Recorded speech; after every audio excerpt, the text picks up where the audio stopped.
நடுவர்களே, கல்யாணம் ஆவதற்கு முன்பு 30 வயதுக்குள் கல்யாணம் ஆவதற்குள் வழுக்கையா விழுந்து விடுகிறதுன்னாங்க. ஏமா நான் என்ன கேட்கிறேன், வழுக்க உழறதுக்கும் கத்தார் வரத்துக்கும் என்ன சம்பந்தம்? நீங்க வாடிப்பட்டியில இருந்தாலும் வழுக்க உழதான் போகுது. கல்யாணம் ஆவதற்குள் வழுக்கை விழுந்து விட்டதுன்னு எங்க 3 பேரை பாக்குறாங்க. எனக்கு அதுதான் ரொம்ப டென்ஷன் ஆகுது நடுவர்களே. என்னைய பார்த்தாங்கய்யா.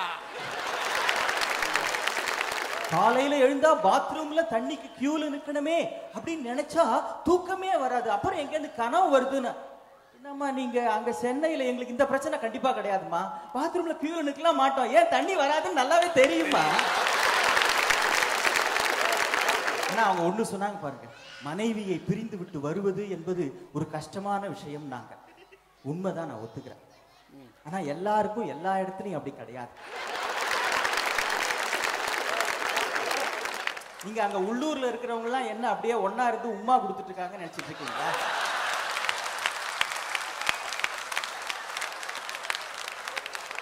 அம்மா சொன்னாங்க, ஏங்க நம்ம கல்யாணம் பண்ணி வச்சாரே ஒரு ஐயரு, அவர் ஸ்கூட்டர் ஆக்சிடென்ட்ல செத்து போயிட்டாரா. அந்த பின்ன பண்ண பாவம் சும்மாவா விடும்? ஆமாங்க, ஆபீஸ்ல இருந்து அவர் 5 மணிக்கு சாயங்காலம் போன் பண்ணாரு, இன்னைக்கு சினிமா போனோம் அப்படின்னு. நீ போயிட்டியான்னு. இல்லங்க போயிட்டே இருக்கிறேன். என்ன விஷயம்? இல்ல நீ போயிட்டேன்னு தெரிஞ்சா நான் வீட்டுக்கு வரலாம் இருக்கேன். அப்படி இருக்கிறத விட பிரிந்து இருந்தாலும் பிரியத்தோடு இருப்பது என்பது ஒரு பாராட்டுக்குரிய விஷயம் அல்லவா? ஆமா ஆமா.